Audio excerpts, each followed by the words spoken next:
Novel آسمان کے رنگ از کلم کائنات زہرہ باب نمبر 1 استکبار ایپیسوڈ نمبر 11۔ رجوع کے جانے کے بعد شمیز نے کھڑکی کے پردے ایک طرف کرتے ہوئے کہا، میرے لیے ہر دن کا نیا سورج ہی خوبصورت ہوتا ہے، کیونکہ میرے لیے ہر دن اللہ کی دی ہوئی نعمت ہے۔ اس نے آنکھیں بند کرتے ہوئے سوچا، شمیز کے پاس آج کرنے کو کچھ نہیں تھا، نہ ہی آج اس نے شاہوں کی طرح میلے پر جانا تھا۔ آج اس نے واک پر بھی نہیں جانا تھا کیونکہ اسے کافی دیر ہو گئی تھی۔ وہ واش روم گیا اور خود کو تر و تازہ کیا۔ کچھ ہی دیر میں جب وہ تیار ہو چکا تھا، جینز کے اوپر کالی ٹی شرٹ پہنے وہ بال جھل کے ساتھ سیٹ کر رہا تھا جب اسے ایک عورت بلانا آئی۔ شاہ صاحب آپ کو بڑے شاہ بلا رہے ہیں۔ شمیز نہ چاہتے ہوئے بھی مسکرایا، وہ جانتا تھا اسے ضرور بلایا جائے گا۔ اب تک اس نے اردو کی جتنی کلاسز لی تھی وہ اتنی اردو تو سمجھنے لگ گیا تھا۔ اس نے اس بات میں سر ہلا دی، جی بابا۔ وہ شناور شاہ کے کمرے میں آیا تھا۔ شناور شاہ اس وقت باہر جانے کے لیے تیار کھڑا تھا، سفید مایا والا سوٹ زیب تن کے ہاتھ میں گھڑی باندھ رہا تھا۔ تم آج گئے نئی سجاد کے ساتھ؟ انہوں نے اپنی روبدار آواز میں کہا۔ شمیز نے ایسے سوال کیا جیسے وہ جانتا ہی نہ ہو کہ شناور کس بارے میں بات کر رہا ہے۔ تم اچھے سے جانتے ہو میں کس بارے میں بات کر رہا ہوں بابا۔ میں وہاں جانا پسند نہیں کرتا جہاں میری بات اور میرے احساسات کی قدر نہ ہو، بے شک وہ کسی کا دل ہو یا کسی محفل یا کسی جگہ۔ شمیز خاموش ہو گیا۔ کچھ دیر تو شناور شاہ اس کے چہرے کو دیکھتا رہا، لیکن پھر بولا، کیا چاہتے ہو؟ بس یہ کہ آپ لنگر بھی ایسے تقسیم کریں جیسے شادیوں میں بڑے لوگ کھانا دیتے ہیں، ہر کوئی آئے اپنی مرضی ڈال کر لے جائے، کسی کی تذلیل نہ ہو، سب کو ایسے سمجھا جائے جیسے وہ ہمارے برابر ہے۔ امید کر رہا ہوں یہ آپ کے اس نظم ضبط سے زیادہ اچھا آپ کی سیاست پر اثر انداز ہوگا۔ شمیز مسکرا رہا تھا۔ شناور شاہ سوچ میں مبتلا ہوا تھا، جو بھی تھا شمیز نے جس وجہ سے کہا تھا، لیکن دیکھنے میں اسے فائدہ مند لگ رہا تھا۔ اس علاقے میں بات پھیل جائے گی کہ پہلی دفعہ میلے میں کسی نے اس طرح کھانا دیا۔ آپ کی دھوم ہوگی، بلکہ اس علاقے میں ہی نہیں پاکستان میں پہلی بار ایسا ہوگا۔ آپ کی سیاست میں آپ کو اس سے زیادہ فائدہ کبھی نہیں ہوگا۔ شمیز نے زیر لب مسکراہٹ کو دباتے ہوئے کہا۔ شناور شاہ خوش ہوئے تھے، اگر تم مجھے کل ہی یہی تجویز دیتے تو کل والا تماشا نہ ہوتا۔ کل تک مجھے بھی نہیں پتہ تھا یہ تجویز آپ کو پسند آئے گی۔ اس نے دل میں سوچا، لیکن بظاہر محض مسکرایا۔ وہ اتنا تو سمجھ گیا تھا کہ یہاں ان کو جو چیز بدل سکتی ہے اسلام نہیں بلکہ اسلام کے راستے پر چلنے سے ان کو ملنے والے فائدے بدل سکتے ہیں۔ ٹھیک ہے، تم دربار جاؤ اور جیسے انتظامات تم چاہتے ہو تمہیں فراہم کر دیے جائیں گے۔ میں ایک ہفتے کے لیے اسلام آباد جا رہا ہوں، واپسی پر تم سے ملاقات ہوتی ہے، تمہارے چچا بھی ساتھ جائیں گے۔ وہ اس کے کندھے پر ہاتھ رکھ کر اسے تپ تپاتے ہوئے باہر نکل گئے، جبکہ شمیز مسکراہٹ لیے انہیں دیکھتا رہا۔ لالچ، اس نے محض یہی کہا۔ الگ سے ٹینٹ ڈال کر جیسے عام طور پر ولیمے کا انتظام ہوتا ہے، ویسے ہی لنگر کا انتظام کیا گیا تھا۔ شمیز وہاں موجود تھا۔ بہت سے لوگ باتیں کر رہے تھے، بہت سے لوگ خوش تھے اور بہت سے حیران۔ سجاد اس سب سے شدید غصے میں تھا۔ اس ایک شخص کے کہنے پر دادا جان اور ہمارے آباء و اجداد کی روایات بدل دی گئی تھی۔ شمیز شاہ نے بالآخر شاہوں کا روایتی نظام بدل دیا۔ کوئی یہ کہہ رہا تھا تو کوئی وہ کہہ رہا تھا، پاکستان میں آج تک میلوں پر ایسا کھانا نہیں دیا گیا۔ شاہوں نے ثابت کر دیا وہ کچھ بھی کر سکتے ہیں۔ یہ بھی سیاست ہے تاکہ غریب لوگوں کو چند پیسے کھلا کر اپنی ہاتھوں پر نچائیں گے۔ شمیز اور سجاد ایک جگہ پر کھڑے تھے، لوگوں کو کھانا کھاتے دیکھ رہے تھے۔ تم یہی چاہتے تھے کہ تمہاری واہ واہ ہو اور بس یہی عزت چاہتے تھے، تم بس یہی آخر چند ہی دنوں میں اپنا نام بنانا چاہتے تھے۔ سجاد کے دل میں جو بھی تھا اس پر پردہ رکھتے ہوئے، چہرے پر مسکراہٹ رکھتے ہوئے شمیز کو کہہ رہا تھا، میرے بھائی، میں نے کبھی یہ کوشش نہیں کی کہ میرا نام بنے۔ میں نے ہمیشہ یہ کوشش کی میں ایسے کام کروں جس سے رہتی دنیا تک میرا نام آباد رہے۔ نام تو سب ہی بناتے ہیں، وہ بھی جو برے کام کر جاتے ہیں اور وہ بھی جو نیک کام کرتے ہیں۔ میں اپنے نام کو بنانے نہیں آباد کرنے آیا ہوں۔ شمیز نے اب اسے اسی کی انداز میں جواب دیا تھا، لیکن اس کے دل میں بھی وہی تھا جو اس کے زبان پر تھا۔ پاکستان میں اس کو تم سے چھیننے آ گئی ہو۔ وہ گولڈن بال، کھلے چوڑے گلابی ہول، سفید دودیا رنگ کے ساتھ بری آنکھوں والے لڑکی، سفید جینس کے اوپر ہلکی نیلی شرٹ پہنے، ایک ہاتھ میں سامان والا بیگ گھسیٹتے ہوئے دوسرے ہاتھ میں ہینڈ کیری لیے وہ پاکستان کی سرزمین پر قدم رکھ چکی تھی۔ اس نے ہینڈ کیری نیچے رکھ اور ہاتھ میں ایک کاغذ نکالا۔ اس جگہ تم چھپے بیٹھے ہو، اس نے اس کاغذ کو دیکھتے ہوئے کہا اور آنکھیں میچ لی۔ میں لاہور سے نہیں ہوں انا، وہ آرتھر سیٹ کی چوٹی پر بیٹھے ایڈنبرا کے خوبصورت شہر کو دیکھتے ہوئے کہہ رہا تھا۔ آسمان پر گہرے کالے بادل چھائے تھے، آرتھر سیٹ کے چاروں طرف ہریالی ہی ہریالی تھی۔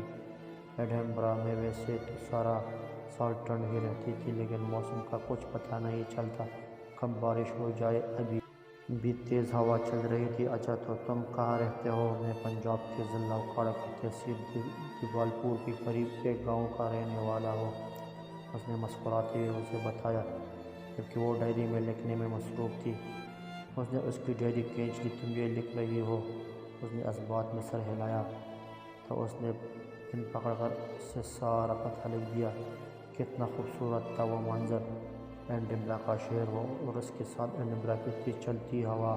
آرتھر سیٹ ایک ناپید آتش فشاں ہے جو اسکاٹ لینڈ کے ایڈنبرا میں پہاڑیوں کے گروہ کی مرکزی چوٹی ہے، جو ہالر ووڈ کا سب سے بڑا حصہ ہے، جسے رابرٹ لوئس اسٹیونز نے شدت کے لیے ایک پہاڑی اور اس کے جرات مندانہ ڈیزائن کی بنا پر ایک پہاڑ قرار دیا ہے۔ یہ شہر کے وسط کے بالکل مشرق میں ہے۔ ایڈنبرا کیسل کے مشرق میں 1 میل 1.6 کلومیٹر کے فاصلے پر واقع ہے۔ یہ پہاڑی شہر کے اوپر 250.5 میٹر 822 فٹ کی اونچائی پر چڑھتی ہے۔ شہر اس سے آگے کے بہترین نظارے پیش کرتی ہے۔ چڑھنے کے لیے نسبتاً آسان ہے اور پہاڑی واکنگ کے لیے مشہور۔ اگرچہ یہ تقریباً کسی بھی سمت سے چڑھائی جا سکتی ہے، لیکن سب سے آسان اور آسان ترین چڑھائی مشرق سے ہے، جہاں ایک گھاس دار ڈھلوان ڈیسپی لوچ کے اوپر چڑھتی ہے۔ پہاڑی کے ایک حصے میں سلیبری کے گز تاریخی طور پر چٹان چڑھنے کا مقام رہا، جس میں مختلف درجے کی مشکلات موجود ہیں، لیکن خطرات کی وجہ سے چٹان چڑھنے کو اب صرف جنوبی کان تک ہی محدود کر دیا گیا ہے اور اجازت نامے کی ضرورت ہے۔ وہ دونوں بھی اجازت لے کر آئے تھے اور اس پراسرار منظر کو اپنی یادوں میں قید کر رہے تھے۔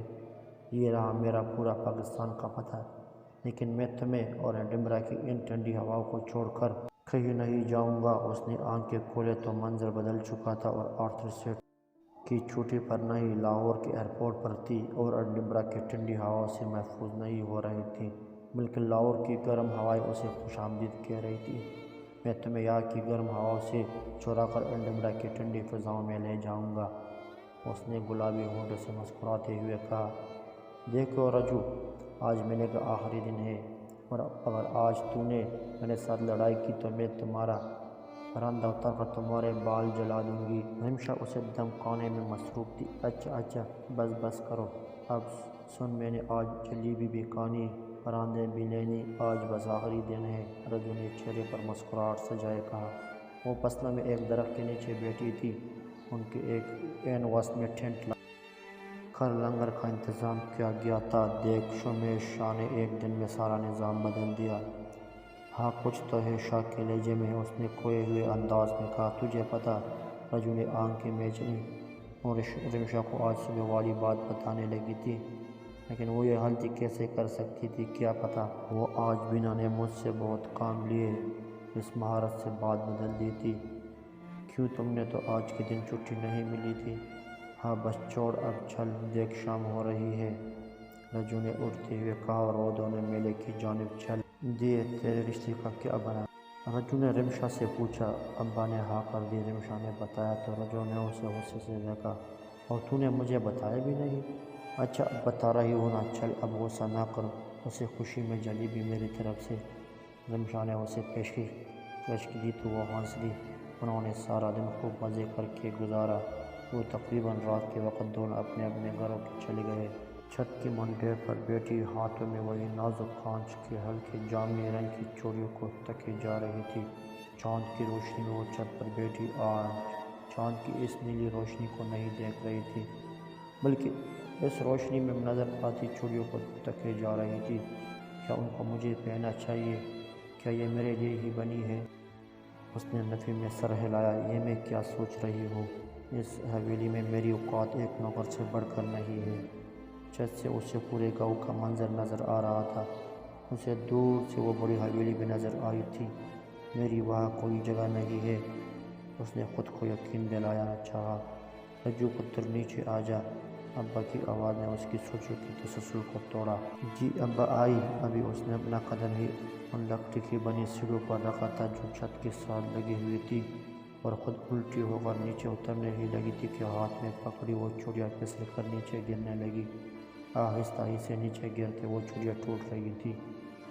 پتر یہ چوڑی گر گئی تو ٹھیک تو ہے نا؟ ابا نے آواز دی۔